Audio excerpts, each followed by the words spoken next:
दोस्तों आज पहुंच गए ख्वाबों के शहर लंदन में, जिसके बारे में बॉलीवुड की फिल्मों में कहा गया है कि लंदन की बात ही कुछ और है।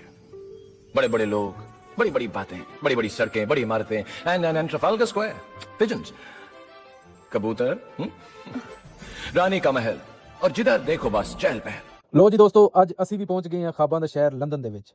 लंदन एक ऐसा शहर है जिसके बारे में कहा जाता है कि इस शहर में वक्त चलता रहता है मगर दिल खुद ब खुद ठहर जाता है।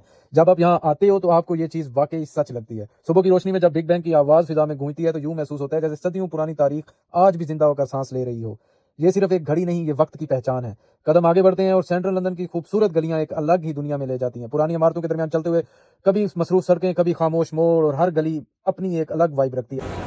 ये है जी लंदन की सेंट्रल लंदन में ब्रा मार्केट, जहाँ लंदन जैसे महंगे शहर में आपको सब कुछ महंगा मिलेगा, यहाँ आपको हर तरह की खाने पीने की चीज़ें जो है वो सस्ते दामों में मिलेंगी। यहाँ से गुजरना सिर्फ चलना नहीं होता है, ये शहर को महसूस करने का एक अंदाज है।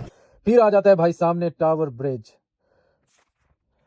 थीम्स के पानी पर पड़ते अक्स और पुल के नीचे से गुजरती जिंदगी, सब कुछ एक फिल्मी मंजर सा लगता है। यहाँ माजी और हाल बगैर कुछ कहे एक दूसरे के साथ मौजूद हैं, और फिर थीम्स के किनारे लंदन आई ऐसा ऐसा घूमती हुई दिखाई देती है, जैसे शहर को खामोशी से देख रही हो। हर गर्दिश के साथ लंदन एक नए जाविये से खुलता है और एहसास होता है कुछ नज़ारे सिर्फ देखने के लिए नहीं, महसूस करने के लिए होते हैं। लंदन की खूबसूरती शोर में नहीं दोस्तों, बल्कि इन लम्हों में है जो खामोशी से दिल में उतर जाते हैं। अजनबी चेहरे, मसरूफ कदम, और फिर भी एक अजीब सी अपनायत। रफ्ता रफ्ता नजर ऊपर पड़ती है और शहर आसमान को चीरता हुआ दिखाई देता है।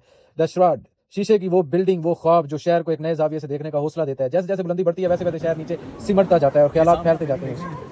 ये है जी द शार्ड, लंदन की टॉलेस्ट बिल्डिंग है ये, और इसके तकरीबन 72 फ्लोर हैं। वैसे इसके लेवल्स 95 हैं, तो ऊपर वाले जो लेवल्स हैं ना वो इन्होंने अपने इस्तेमाल के लिए रखे हुए हैं, तो बाकी जो फ्लोर है वो 72 है। लंदन की टॉलेस्ट बिल्डिंग है और यूरोप की जो है दूसरे 7वें नंबर पर सबसे टॉलेस्ट बिल्डिंग है।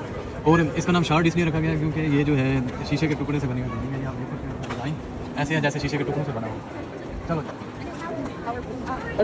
ये जो बिल्डिंग है श्रेड, इसकी चोटी पर खाना सिर्फ जायका नहीं रखता, ये लम्हे बन जाता है। नीचे जब घुमाता लंदन और ऊपर खामोशी और दरमियान में एक एहसास।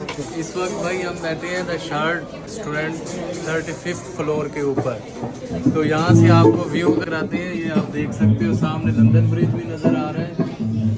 कभी कभी बस रुक जाना ही काफी होता है। ये सफर किसी मंसूबे का नतीजा नहीं था, ना किसी फहरिस्त का ताकुब, बस यूं ही शहर में खो जाना, गलियों से गुजरना और नज़ारों को देखना, और हर लम्हे को दिल में महफूज कर लेना। लंदन ने खुद को पूरा दिखाया। Big Bang, Westminster, Big Bang building, Tower Bridge, London Eye, Shard, the tallest building of London, और सेंट्रल लंदन की वो सड़कें जो इस सफर की असल रूह बन जाती हैं। तो दोस्तों लंदन एक सिर्फ शहर नहीं, ये एक वाइब है। तो मैंने पूरी कोशिश की है कि जहां जहां मेन जगह थी लंदन की, जो टूरिस्ट अट्रैक्शन जगह थी, वहां मैंने विजिट किया और सबको वीडियो बनाकर कैमरे में कैद कर लिया। लेकिन ये किसी कैद का मोहताज नहीं है। आप भी जब कभी लंदन आओ या यूके आओ तो लंदन जरूर विजिट करो। ये था दोस्तों लंदन। बहुत जल्द आएंगे नई वीडियो के साथ, तब तक के लिए लाइक और सब्सक्राइब कर लें।